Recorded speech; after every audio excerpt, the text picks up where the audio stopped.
Minha irmã, Lívia, enviou a mensagem às 10h42 da manhã. Dizia: por favor, não venha ao local mais cedo para as fotos oficiais. Honestamente, seu visual todo é um pouco simples demais. Isso contrasta com a estética de luxo que estou preparando para as revistas. Ela adicionou um emoji de ombros encolhidos. Eu não ofeguei. Não joguei o celular do outro lado da sala. Simplesmente calculei o retorno sobre o investimento da minha dignidade e achei que faltava. Respondi com uma única palavra: entendido.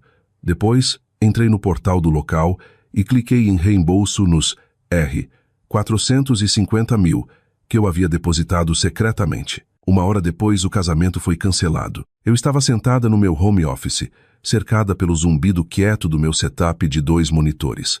Para qualquer um olhando meu apartamento, provavelmente parecia simples. Eu alugava um quarto e sala em um prédio antigo porque preferia tetos altos a aluguel caro. Dirigia um sedã de 6 anos porque estava quitado.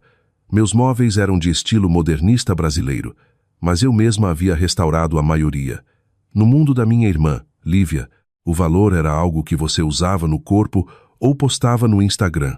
No meu mundo, valor era liquidez, juros compostos e a capacidade de dormir à noite sem dívidas. Li a mensagem dela mais uma vez, analisando não como irmã, mas como uma contadora forense procurando por discrepância. Você é pobre demais. A lógica era fascinadamente falha. Lívia assumia com a confiança absoluta da filha dourada que os R$ 450 mil, garantindo o local dos sonhos dela, vinham dos nossos pais, Roberto e Cláudia. Ela pensava que eu era só uma convidada que ela podia reorganizar para proteger sua estética. Não sabia que, 3 meses antes, nosso pai havia me ligado em pânico, admitindo que não tinha o dinheiro para o depósito, implorando que eu adiantasse para ele não perder a cara diante da família rica do noivo. Eu havia transferido o dinheiro diretamente para o local para salvar-lo da humilhação. Nem pedi um obrigado. Só arquivei o recibo. Mas a mensagem de Lívia havia acabado de anular o contrato. Eu não me sentia triste. Sentia a clareza fria e afiada de uma auditora encontrando um erro enorme nos livros. Abri uma nova aba no navegador e naveguei até o portal do cliente do Palácio Copacabana, no Rio de Janeiro.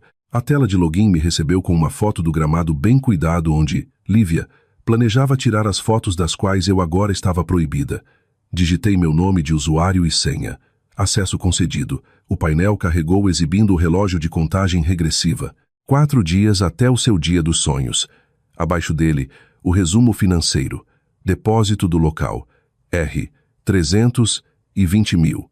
Status: pago. Retainer secundário de catering. R$ 130 mil. Status: pago. Saldo total: 0. Eu olhei para os números. Aquilo eram minhas economias. Eram 5 anos de semanas de 60 horas, férias puladas e marmitas. Era a entrada de uma casa que eu ainda não havia comprado porque estava ocupada demais comprando a aprovação da minha família. Movi o mouse para a aba de métodos de pagamento. Minha conta bancária pessoal era a única listada. Havia um pequeno botão cinza no canto inferior direito rotulado Cancelar reserva e solicitar reembolso. O site exibiu uma caixa de aviso. Cancelamentos feitos dentro de 30 dias estão sujeitos a uma taxa de processamento de 5%. O saldo restante será devolvido à forma de pagamento original imediatamente. Esta ação não pode ser desfeita. Deseja prosseguir? Eu não hesitei. Calculei a perda de 5% como uma despesa necessária pela liberdade. Era mais barato que uma conta de terapia. Cliquei em confirmar. A tela carregou por 3 segundos agonizantes. Depois a página atualizou. O relógio de contagem regressiva desapareceu. O status mudou de confirmado para cancelado. Uma faixa verde no topo dizia: reembolso processado. Aguarde de 3 a 5 dias úteis para os fundos aparecerem. Eu me recostei na cadeira. O quarto estava perfeitamente silencioso. Tomei um gole do meu café, que ainda estava quente. Não tinha sido um grito nem uma briga. Foi só um clique, mas naquele silêncio senti a mudança das placas tectônicas. A fundação do estilo de vida deles havia evaporado, e eles ainda estavam preocupados com a estética. Fechei o laptop. Estava feito.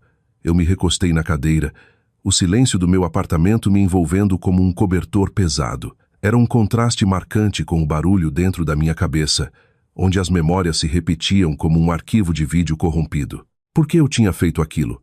Por que tinha pagado 450 mil por uma festa na qual nem me queriam? A resposta não era simples. Não era só generosidade, era condicionamento. Fechei os olhos e me deixei voltar, não para a semana passada, mas para 15 anos atrás. Eu tinha 17 anos.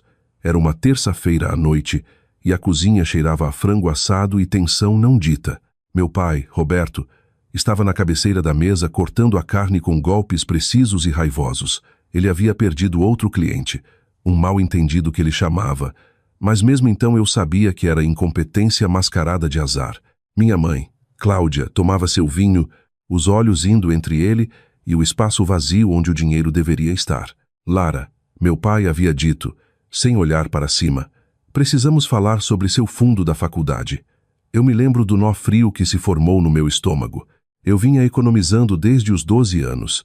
Dinheiro de babá, cheques de aniversário, grana de aulas particulares para os filhos dos vizinhos. Não era uma fortuna, mas era meu plano de fuga. Precisamos pegar emprestado, ele disse. Não era uma pergunta.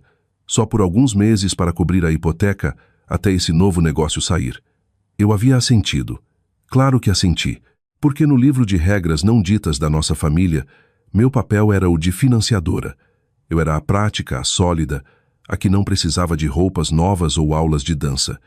Meu valor era medido em utilidade. Eu era um ativo a ser alavancado. Então havia Lívia. Ela tinha 14 anos, sentada do outro lado de mim, cutucando a comida. Ela havia acabado de pedir um vestido novo para o baile de primavera, algo caro e impraticável. Minha mãe havia sorrido para ela. Claro, querida, você tem que fazer o papel. Vai ficar deslumbrante. Essa era a dinâmica. Eu era a sala de máquinas. Lívia era a figura de proa. Eu mantinha o navio andando. Ela o fazia parecer bonito. Eu era elogiada por economizar. Ela era elogiada por existir. Ao longo dos anos, os empréstimos viraram presentes e os pedidos viraram exigências. Mensalidade da faculdade particular de Lívia, porque ela não era feita para a universidade pública. Entrada de um carro porque imagem importa na indústria dela. Eu paguei tudo.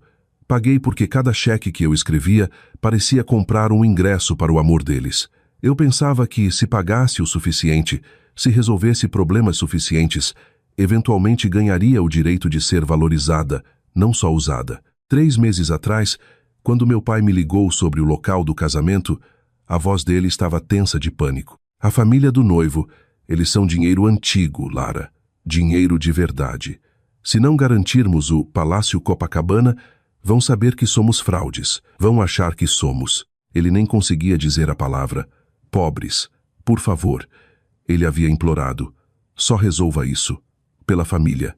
Então eu resolvi. Transferi 450 mil das minhas próprias economias diretamente para o local. Disse a mim mesma que estava salvando meu pai da humilhação. Disse a mim mesma que estava sendo uma boa filha. Mas, sentada aqui agora, olhando para a confirmação de reembolso na tela, percebi a verdade.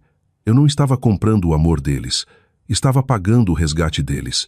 Eu havia sido presa em um ciclo de normalizar a crueldade deles, me convencendo de que ser o andaime financeiro para o ego deles era uma forma de intimidade. Não era.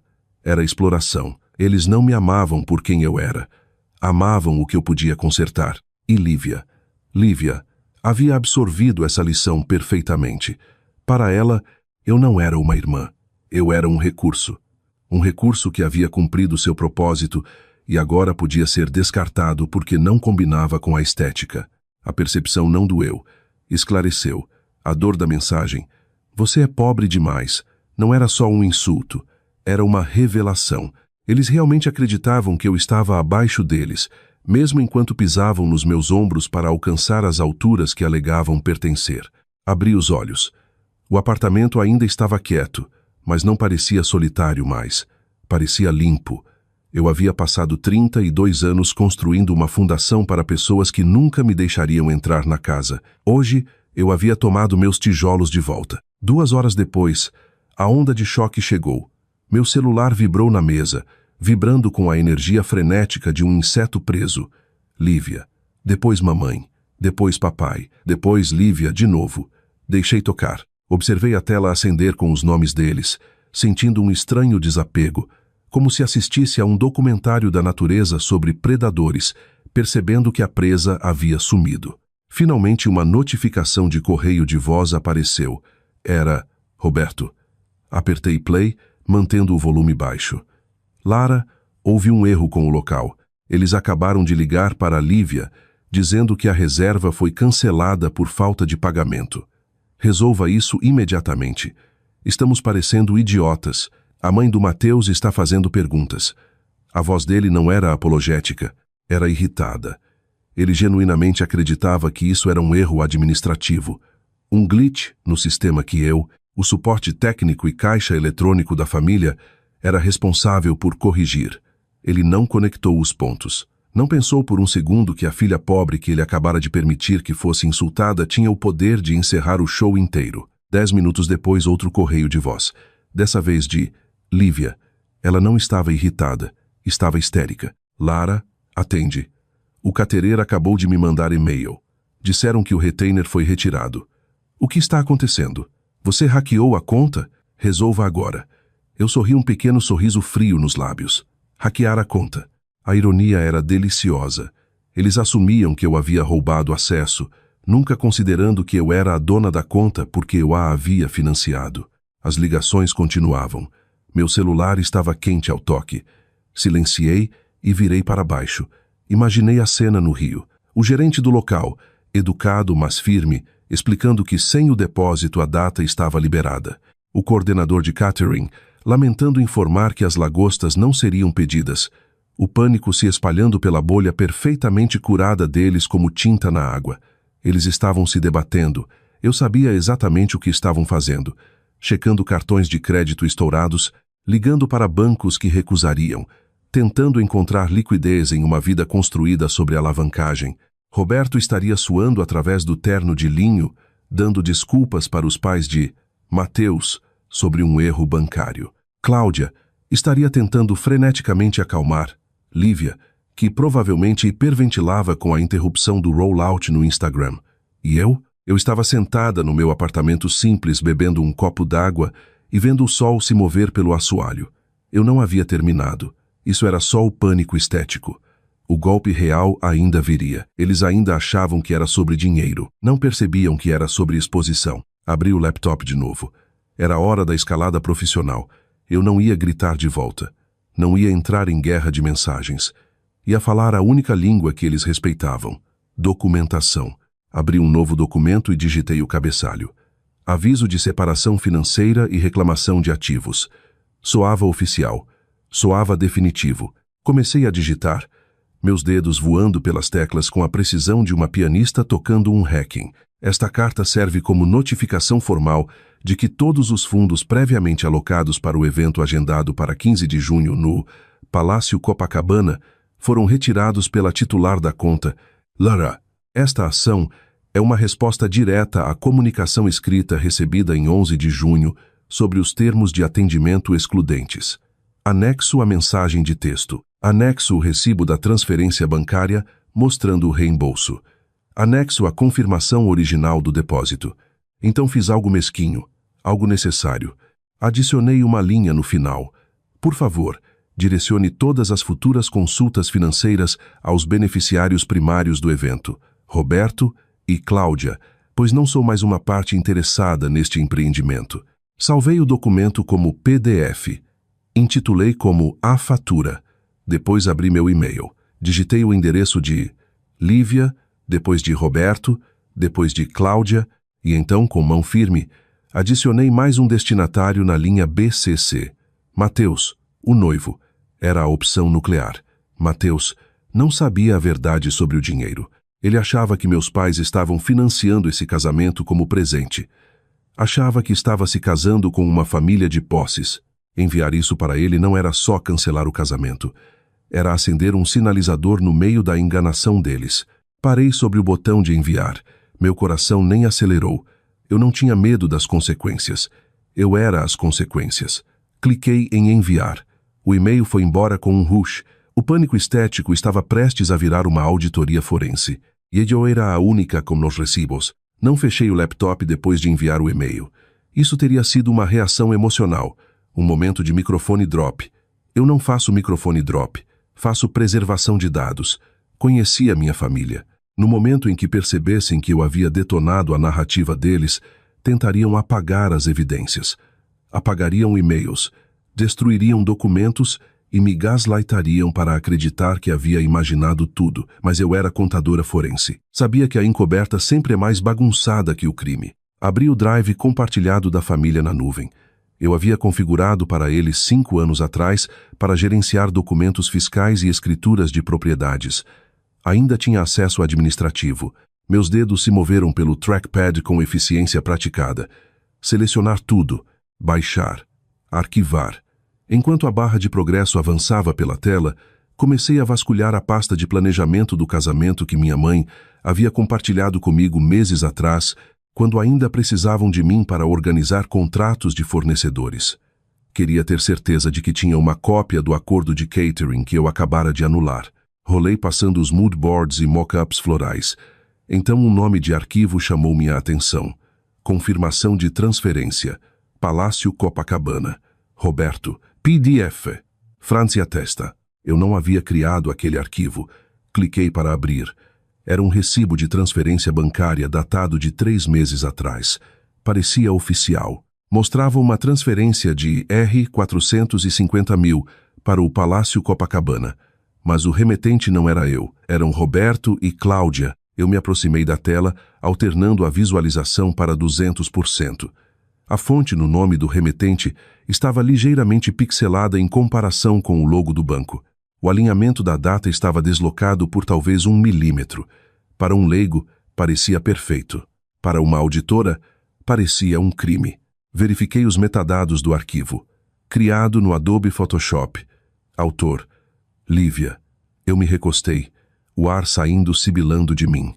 Eles não haviam só usado meu dinheiro, haviam me apagado da transação inteira. Lívia havia pegado minha confirmação legítima, photoshopado os nomes dos nossos pais sobre o meu e salvo como prova da riqueza deles.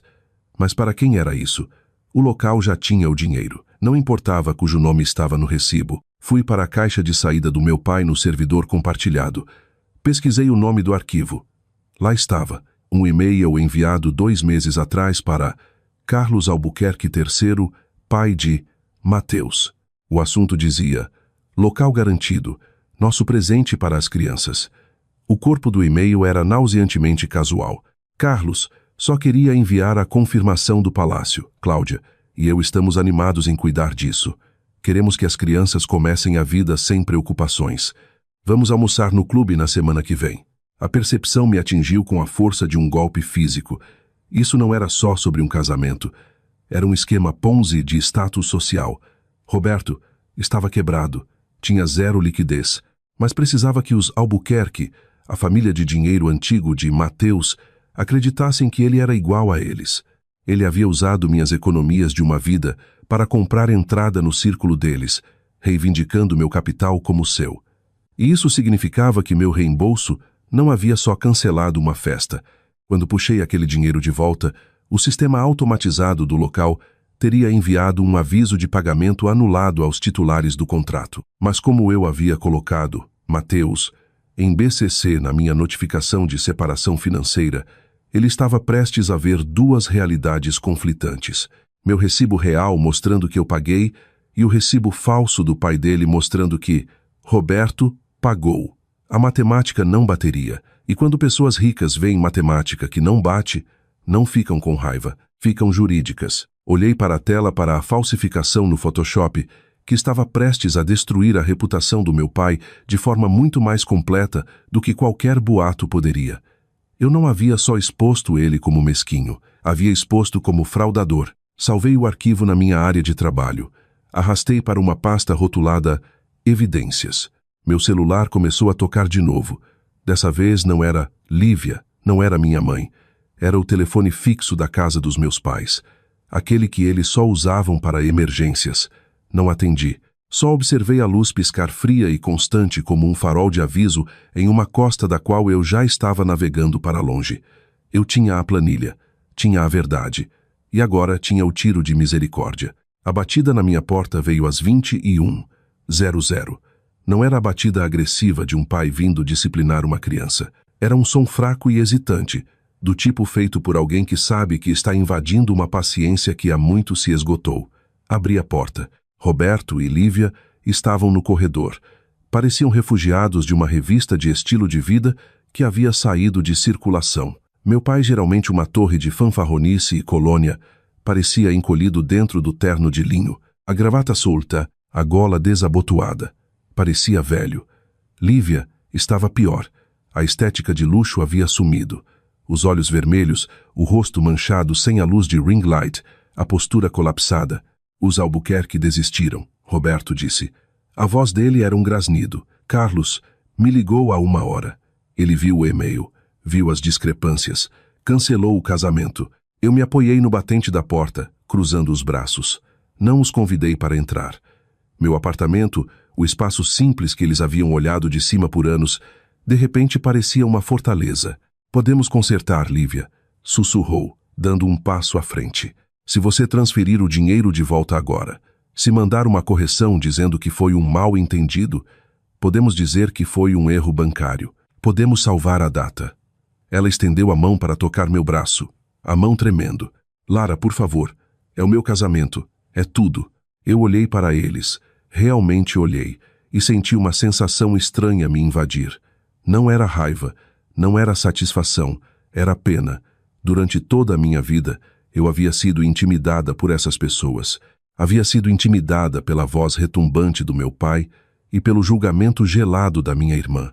Havia acreditado que a arrogância deles era uma qualidade intrínseca, um superpoder que eles possuíam e eu não. Pensava que eram melhores que eu, porque agiam melhor que eu. Mas parados ali sob a luz fluorescente do corredor, finalmente entendi a mecânica do poder deles. Não era real, era alugado. A confiança deles, o status, a capacidade de olhar de cima para mim, tudo havia sido comprado, e eu era quem havia pago a conta. Eles eram como atores que não percebiam que a peça havia sido cancelada. Sem meu capital sustentando a performance deles, não eram o patriarca e a princesa, eram só duas pessoas quebradas em roupas caras que não podiam pagar para lavar a seco. A autoridade deles era um serviço de assinatura, e eu havia acabado de cancelar a renovação automática. Não vou mandar correção, eu disse. Minha voz era quieta, mas no silêncio do corredor soava como um martelo batendo. Porque não houve erro. Você está nos destruindo. Roberto sibilou, um lampejo da velha raiva, tentando acender, mas apagando por falta de combustível. Sabe o que você fez? Os Albuquerque acham que sou um mentiroso. Você é um mentiroso, pai, eu disse. Você falsificou um documento bancário. Isso não é um mal-entendido. É fraude, e não vou mais ser cúmplice disso. Roberto recuou como se eu o tivesse golpeado. Olhou para Lívia, depois de volta para mim, procurando uma alavanca para puxar, um botão para apertar, mas ele havia desgastado as engrenagens anos atrás. Não tinha mais alavanca. Nenhuma mensalidade para ameaçar, nenhuma aprovação para reter, nenhuma herança para balançar. Estava vazio. Lara, ele disse, a voz falhando. Somos família. Eu sei, eu disse. É por isso que não estou chamando a polícia sobre a falsificação. Considere isso meu presente de casamento. Dei um passo para trás. Não bati a porta. Não precisava. Só fechei gentilmente, mas com firmeza, extinguindo a visão do desespero deles. A fechadura clicou no lugar. Era o som mais alto do mundo. Apoiei a testa na madeira fria da porta, ouvindo o silêncio do outro lado. Não houve mais batidas, mais súplicas. Eventualmente, ouvi o dingue do elevador, seguido pelo deslizar metálico pesado das portas se fechando. Eles haviam ido embora. Voltei para a mesa e peguei meu celular. Não chequei chamadas perdidas nem rolei pelas mensagens frenéticas que haviam se acumulado na última hora. Abri a lista de contatos. Toquei em papai. Rolei até o final e cliquei em bloquear chamadas.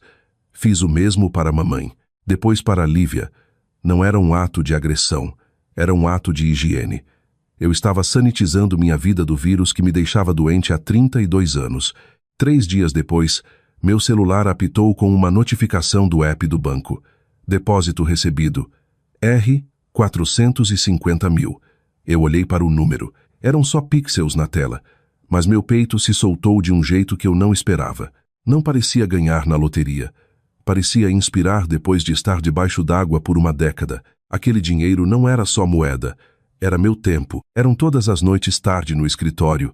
Todos os fins de semana passados auditando planilhas. Todos os momentos de autonegação que eu havia suportado para construir uma rede de segurança que eles haviam tentado transformar em rede. Transferi os fundos imediatamente para uma conta de poupança de alto rendimento que havia aberto naquela manhã, em um banco que minha família não conhecia. Rotulei a conta como A Fortaleza. Sentei no meu sofá modernista brasileiro, aquele que eu havia lixado e envernizado com minhas próprias mãos. O sol da tarde tardia entrava pelas janelas, iluminando partículas de poeira dançando no ar.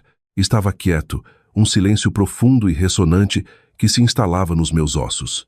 Por anos, eu havia vivido com uma corrente invisível no pescoço. Era uma amarra pesada e enferrujada que conectava minha autoestima diretamente à aprovação deles.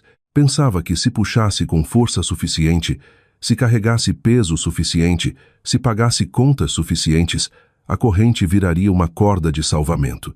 Pensava que me puxaria mais perto deles, mas, sentada aqui na paz da minha retomada, percebi a verdade. A corrente não me prendia a eles, me prendia para baixo. Ao reembolsar aquele dinheiro, eu não havia só cancelado uma transação, havia quebrado o elo. Eu era inútil para eles agora, não tinha mais utilidade para oferecer. Não era a financiadora, a consertadora nem o bode expiatório. Era só Lara. E para eles, Lara, sem dinheiro era nada. E isso estava bom. Na verdade era bonito. Ser inútil para pessoas que usam você é a forma definitiva de liberdade. Olhei ao redor do meu apartamento simples. Vi os livros que eu amava, as plantas que mantinha vivas, o espaço limpo e descomplicado que custava exatamente o que eu podia pagar. Minha irmã e meu pai estavam lá fora em algum lugar se afogando em um estilo de vida que não podiam sustentar, perseguindo um status que havia evaporado, presos em uma prisão da própria pretensão. Eles eram ricos aos olhos do mundo, mas moral e financeiramente falidos. Eu era pobre aos olhos deles, mas era solvente. Era sólida, era livre. Respirei fundo, deixando o ar encher meus pulmões completamente. Eu havia comprado minha própria paz de espírito e valia cada centavo. Se você já precisou comprar sua própria paz de espírito, compartilhe esta história. Você não está sozinho.